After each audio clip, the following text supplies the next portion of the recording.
What's going on, boys? Today we are talking a bit more about order development stuff, which means more rambling, but we're also discussing the value of some things people might not realize are valuable. For instance, there are a few spots I always go to gather information.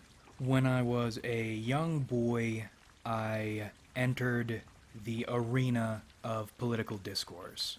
When I grew out of that, I traveled the world with wayfarers of the same sort.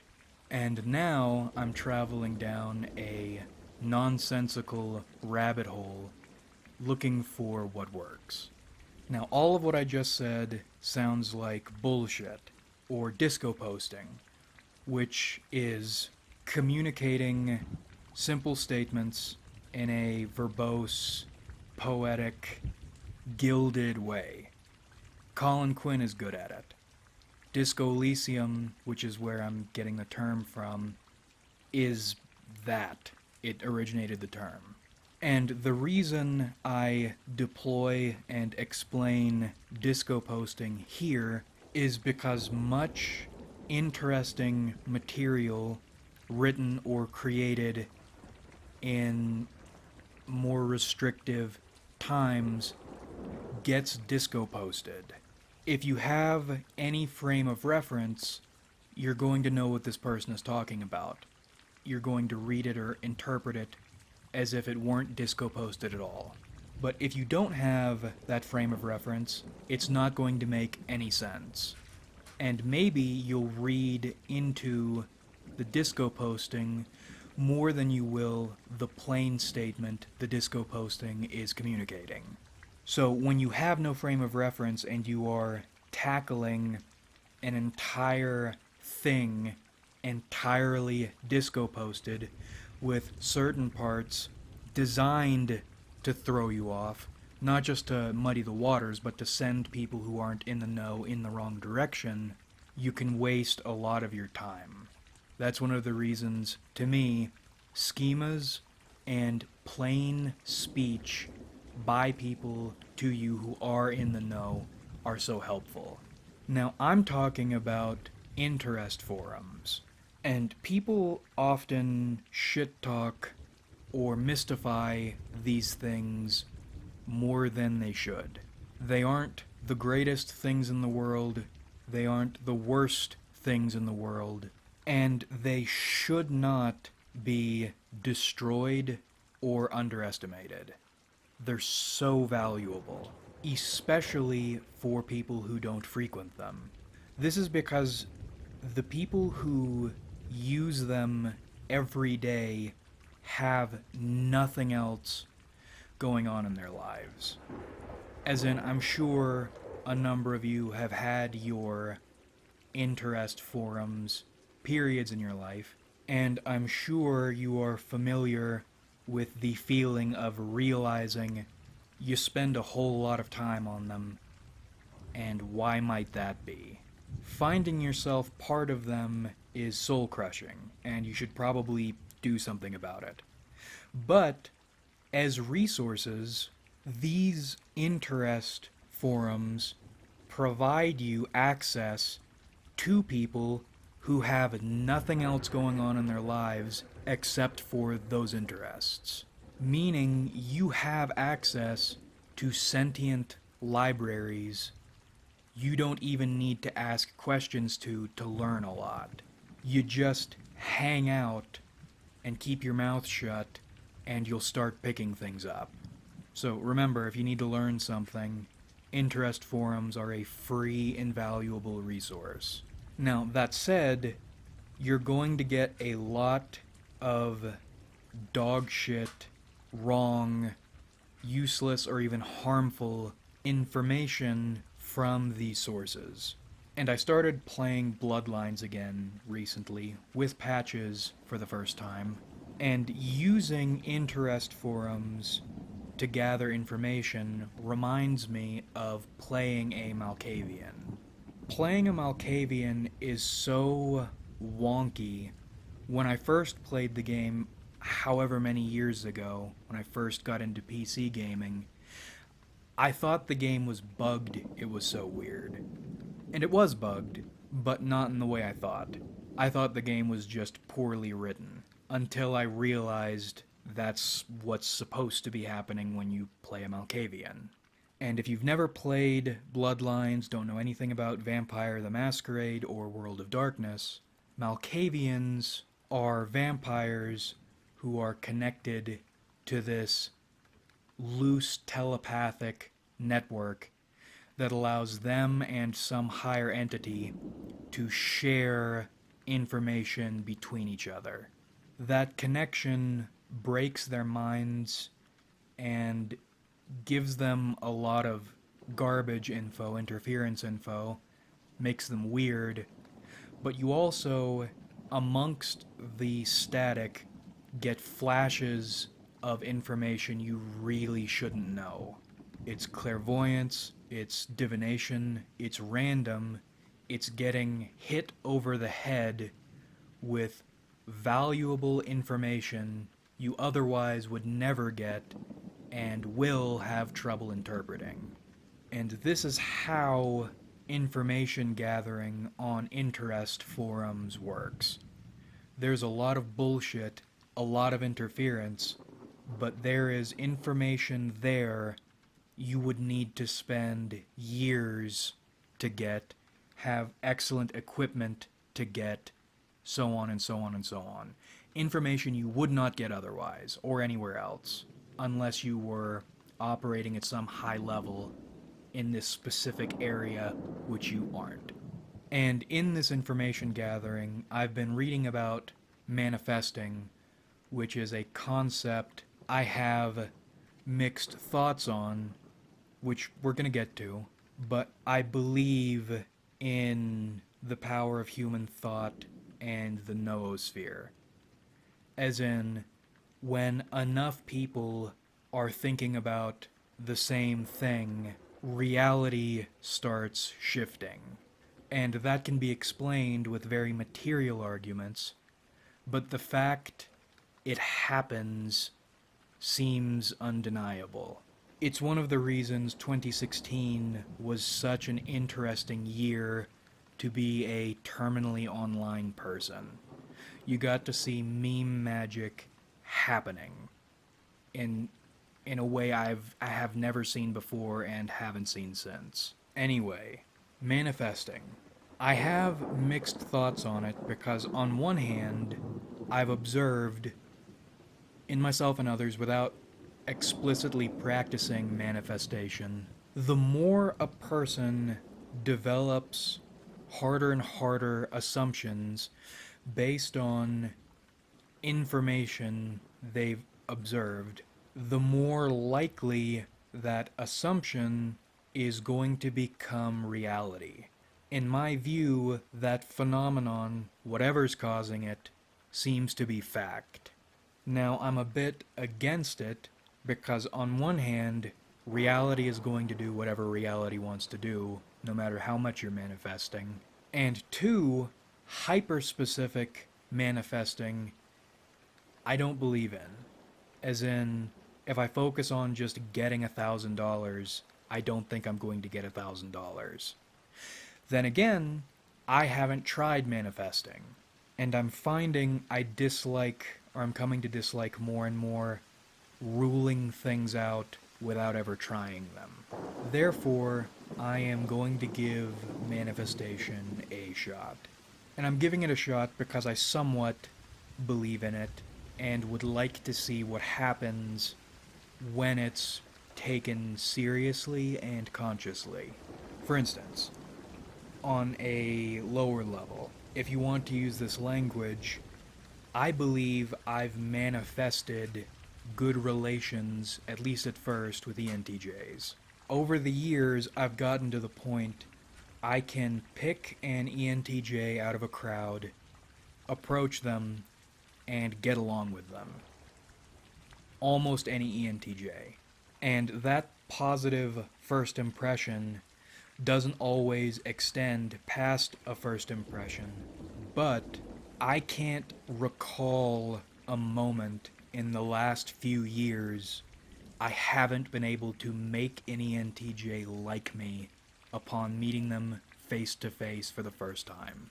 And there are other instances of things like that, but the reason I use this example is the more times it happens over more and more years, the more it feels like something not rational is happening here.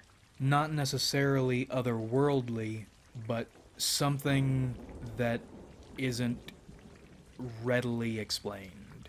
And I met an ENTJ a while ago who believed in manifesting. His thoughts on it and process being, if you allow no other alternatives in your mind aside from the one you want, the one that must be reality, you're probably going to make that reality happen. And fair enough, I'll give it a shot. Just to see what happens. Because in my experience with this whole God thing, rarely are you going to get handed $1,000 just because you think about $1,000 or need it. More likely, you're going to ask for something specific, and then if that's the route you're supposed to take, the path you need to take is going to be clarified and made a little bit easier to access somehow. Now, what I've decided to try manifesting is a little confusing, and I'm not sure how I feel about it yet. Embracing contradictions. Part of me believes in humility, or at least going unnoticed. Having power over no one and letting no one have power over me. Accommodate people, treat people the way you want to be treated, that sort of thing. Believing nobody should be above anyone else. And that whole part of my noggin is generally how I walk around. It's the landscape my consciousness pokes around in. Now, the other part has much more energy and is not diffuse. It is pointed. It's a side that wants to be noticed. It's a side that wants approval. It wants submission. It wants control. It feels inherently superior to everyone else and is confused and annoyed when people don't notice it and react accordingly. And on a rational level, on the former level, you can think about that and say, that's stupid. That is antithetical to everything good about the existence you are trying to lead. And while you are saying that to yourself, you realize it's 2 a.m. and you are looking online to buy custom copper crowns in a kingly fashion. Listening to big band music, imagining people throwing parades in your honor. Now, two images I'm thinking of. Whites and liches. I was thinking a bit more along the you are dead, you are forgotten, but for right now, even though you're dead, you're alive train of thought. So a white as a word indicating undead is interesting because white doesn't just mean undead. Originally, it just meant an unfortunate person, human. And then it came also to mean undead. So in my construction here, a white is a low-end, at least at first, undead. Whereas a lich is the highest form of undead. And I've been interested in liches for a long time. They're really neat. In fact, I think in some of my very old videos, I still have gameplay of when I did lichdom, or maybe it's not lichdom. There's a lich mod in Skyrim that's really cool. And if I'm not mistaken, some of my old videos have gameplay of me running around as an undead boy. So what I'll be aiming to manifest is a kingly, regal undead. I'm already starting to think about it more. but I'm getting back into wearing my jewelry. I am wearing nicer, better fit clothes that cling to my losing a lot of weight really fast, the lightest I've been in a long time, except I still have a disgusting gut body. I'm wearing and thinking about that typically suppressed attitude more. And because I am broke, and even if I had money, I can't or I couldn't find any custom crown manufacturers. I was, in fact, looking seriously for crowns. I'll make a crown out of copper wire. And of course, I won't wear it in public, but I'll work more to immerse myself into what I want to see. A powerful undead entity. And the effects I'll be looking for are people treating me a certain way. Serving. You know, if you are, or you will know, if you are a subby fella or subby lady, how it feels to meet someone and immediately want to serve them. Creating that effect in other people. Essentially letting out egotism and being rewarded for it, which never happens, at least for me. We'll see. None of it makes sense or suits me traditionally, but we'll see what happens. Now, for a few not necessarily related thoughts, we deserve atomization. We deserve to be lonely. I say this because atomization is one of the biggest complaints about the modern world. But now, speaking from experience, being in tight knit communities in which everyone knows everyone else, people are awful. Really awful. In especially dark ways. For instance, this whole charity thing.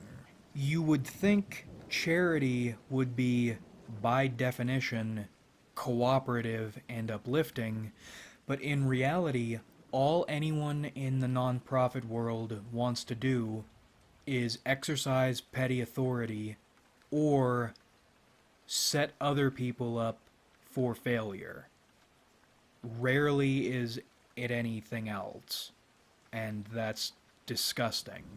These are the ideal mission statement conditions to set aside all differences and collaborate toward making things better for people. And instead, all anyone wants to do is shit on everyone else. We deserve to be atomized, in both senses of the word. Next one. We don't even know who our enemies are. Next one. Heralds equal, quotes, angels, quotes, born to mortals, destined to change the world forever, die, rest in another dimension for a time, and then do it again. We know they are among us. I'm not exactly sure what to do with this one yet, other than paying attention to the sort of people who seem not even to exist when you meet them in person. They're just born, they do whatever thing they were born to do, and then they get whacked or disappear. Next one. You finish a book in Cataclysm and have a clear beneficial outcome. You finish a book IRL and have a bucket of half-remembered knowledge with no clear direct path of application. You have a bucket of puzzle pieces to countless puzzles you may or may not be working on, which actually we did go over. That was the whole sorting through interference information thing. Except in this case, it's whining about how in Cataclysm Dark Days Ahead, which is a great free game you should download and enjoy, when you read a book, you have a clear beneficial outcome.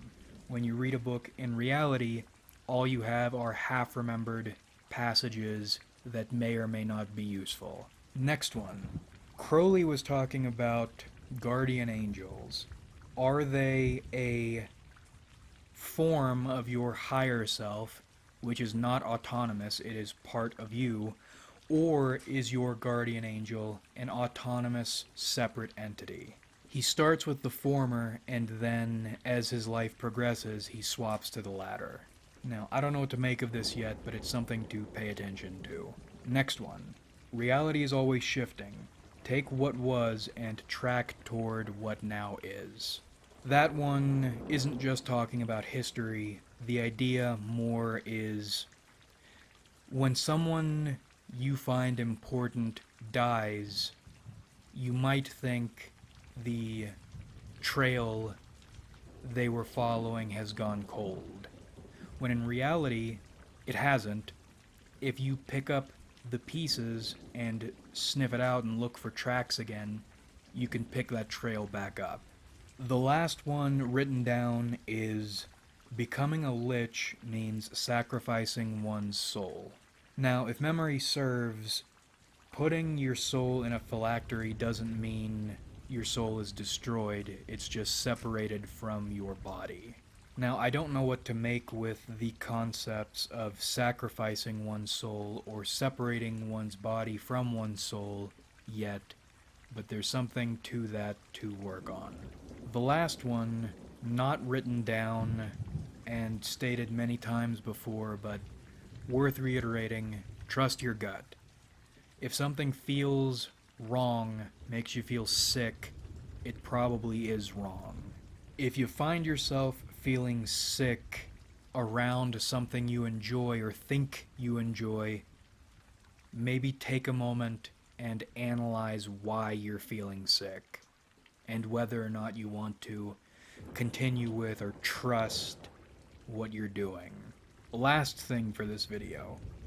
We mentioned earlier on interest forums people being sentient libraries. Tell me, what do you like studying at length, and what do you like learning about that you are not studying or aren't good at studying personally? But that about rippity wraps this one up. I hope you enjoyed watching, because I certainly enjoyed making it. Quicker turnaround on this one than I thought. More disorganized, but the beginning was good, I think. Like if you enjoyed, because it helps me out a lot. Subscribe if you haven't, because we do this shit sometimes. And comment your thoughts, because I love hearing from you. Asked the question just a moment ago.